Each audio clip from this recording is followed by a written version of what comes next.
Hello students. तो हम कृतिका का तीसरा पाठ रीढ़ की हड्डी हम पढ़ रहे थे। तो पिछले वीडियो में हमने यहाँ तक पढ़ा कि जो राम स्वरूप है वो और उनकी पत्नी प्रेमा अभी तक जो कहानी हुई है तो वो जो मेहमान आने वाले थे यानी लड़के वाले आने वाले थे, तो उसमें कौन कौन था? गोपाल प्रसाद और शंकर। ठीक है, शंकर लड़के का नाम है और उमा लड़की का नाम है। तो उसको देखने के लिए आने वाले हैं। तो वो उनकी आव भगत कर रहे हैं, कभी चाय दे रहे हैं, कभी उनको उनकी बातों में अपनी हाँ में हाँ मिलाकर जो राम स्वरूप है वो हंसता है, उनकी आव भगत करता है, स्वागत करता है, हाँ में हाँ मिलाता जाता है। तो यहाँ पर अभी चाय पीते पीते ये बात हो रही थी कि सरकार जो चाहे सो कर ले, पर अगर आमदनी करनी है तो सरकार को बस एक ही टैक्स लगाना चाहिए, ये गोपाल प्रसाद ने कहा था। और तो वह क्या टैक्स है? तो गोपाल प्रसाद ने खूबसूरती पर टैक्स ये कहा था कि ये लगाना चाहिए। राम स्वरूप और शंकर भी यहाँ पर हंस पड़ते हैं और मजाक नहीं साहब, यह ऐसा टैक्स है जनाब कि देने वाले चूं भी ना करें। क्योंकि यहाँ पर औरतों ने अपने आप डिसाइड करना है, अपने आप सोचना है कि खूबसूरती के स्टैंडर्ड के हिसाब से उनके ऊपर टैक्स तय किया जाए, तो सरकार की आमदनी बढ़ जाएगी। अब रामस्वरूप क्या जोर से हंसते हुए कहते हैं, वाह वाह, खूब सोचा आपने। वाकई आजकल यह खूबसूरती का सवाल भी बेढब हो गया है। हम लोगों के ज़माने में तो यह कभी उठता भी न था। तश्तरी गोपाल प्रसाद की तरफ बढ़ाते हैं और कहते हैं, लीजिए। ठीक है, अब गोपाल प्रसाद जो हैं वो समोसा उठाते हैं, क्योंकि अब मेहमान आए हैं तो खातिरदारी तो करनी पड़ेगी, है ना। वो समोसा उठाते हुए, कभी नहीं साहब कभी नहीं, उसकी बात में लाते हैं कि बिल्कुल भाई, हमारे पहले तो ऐसी कोई बातें होती भी नहीं थी। अब रामस्वरूप शंकर की तरफ मुखातिब होकर, यानी कि उसकी तरफ देखते हुए, आपका क्या ख्याल है शंकर बाबू? तो शंकर किस मामले में? तो वो पूछ रहे हैं भी किस मामले में आप बात कर रहे हैं। शंकर जब पूछ रहे है ना राम, अब ये राम स्वरूप जो है लड़की का पिता, वो शंकर से पूछ रहा है कि आपका क्या ख्याल है। तो वो एक तरह से देख रहे थे कि खूबसूरती को लेकर अब इनका क्या ख्याल है। तो राम स्वरूप यही कि शादी तय करने में खूबसूरती का हिस्सा कितना होना चाहिए, कि भाई अब शादी तय करनी है तो खूबसूरती का हिस्सा कितना होना चाहिए, कि लड़की सुंदर ही होनी चाहिए या बहुत सुंदर होनी चाहिए, ठीक होनी चाहिए, है ना।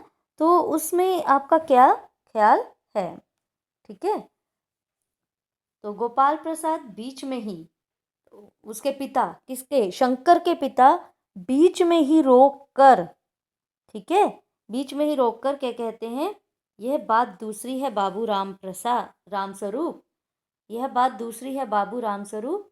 मैंने आपसे पहले भी कहा था, लड़की का खूबसूरत होना निहायत ज़रूरी है। मतलब लड़के की बात को काट कर, लड़के को बोलने ही नहीं दिया, उसके विचार आने ही नहीं दिए, उन्होंने अपने विचार पहले रख दिए कि जो लड़की है वो खूबसूरत होनी ही चाहिए। ठीक है, तो अब कैसे भी हो, वो कह रहे थे खूबसूरत कैसे भी हो, ठीक है, वैसे नहीं दिखती तो पाउडर क्रीम लगाकर ही खूबसूरत हो जाए, है ना। तो चाहे पाउडर वगैरह लगाए, चाहे कैसे वैसे ही, बात यह है कि हम आप मान भी जाएं, मगर घर की औरतें तो राजी नहीं होती। आपकी लड़की तो ठीक है। अब वो प्रश्न कर रहे कि आपने ये सवाल पूछा तो देखो कितना मतलब गोपाल प्रसाद कितने अलर्ट हैं। तो सीधे कह रहे हैं आपकी लड़की तो ठीक है भाई, हम देखने आए हैं, कहीं उसमें तो कोई इस तरह से नहीं है कि देखने में खूबसूरत ही ना हो।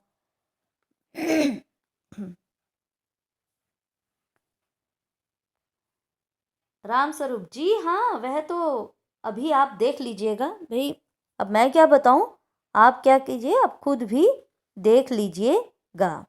ठीक है, गोपाल प्रसाद फिर कहते हैं, देखना क्या, जब आपसे इतनी बातचीत हो चुकी है तब तो यह रस्म ही समझिए, मतलब ये तो एक रस्म है।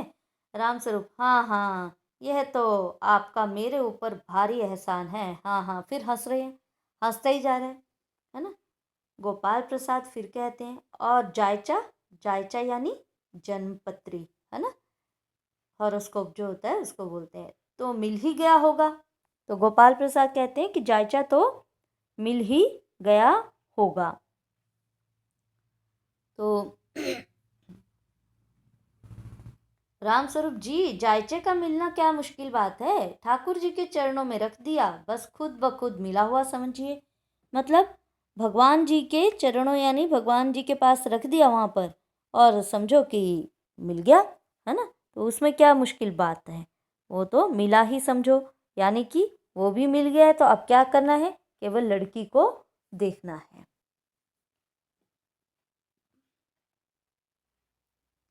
रामस्वरूप जी, जायचे का मिलना क्या मुश्किल बात थी, ठाकुर जी के चरणों में रख दिया, बस खुद ब खुद मिला हुआ समझिए। तो गोपाल प्रसाद कहते हैं, यह ठीक कहा आपने, बिल्कुल ठीक। थोड़ी देर रुककर, लेकिन हाँ, यह जो मेरे कानों में भनक पड़ी है, यह तो गलत है ना। तो रामस्वरूप एकदम चौंक जाता है कि कौन सी भनक पड़ गई उनके कानों में, क्योंकि लड़की का पिता है, उन्होंने तो बात छिपाई हुई थी। अब उसको ये शक होने लगा कि इसको कौन सी बात पता चल गई। तो उसने एकदम चौंक कर कहा, क्या। तो गोपाल प्रसाद कहते हैं, ये पढ़ाई लिखाई के बारे में। जी हाँ, साफ बात है साहब। गोपाल प्रसाद अब अपने विचार बता रहे हैं पढ़ाई लिखाई के बारे में। पहले खूबसूरती के बारे में बताया, अब पढ़ाई लिखाई के बारे में वो अपने विचार रख रहे हैं। हमें ज़्यादा पढ़ी लिखी लड़की नहीं चाहिए, मेम साहब तो रखनी नहीं है। अब मेम साहब यानी बड़ी नखरेबाज औरत होती है ना, तो मेम साहब तो रखनी नहीं। कौन भुगतेगा उनके नखरों को, बस हद से हद मैट्रिक पास होनी चाहिए। क्यों शंकर, शंकर के तो विचार वो ले ही नहीं रहे, बस हाँ में हाँ शंकर मिलाता है ना, उसके अपना कोई विचार है ही नहीं। तो क्यों शंकर बोल रहे हैं फिर से, तो शंकर भी हाँ में हाँ मिलाता है, जी हाँ, कोई नौकरी तो करानी नहीं। रामस्वरूप, नौकरी का तो कोई सवाल ही नहीं उठता। गोपाल प्रसाद, और क्या साहब।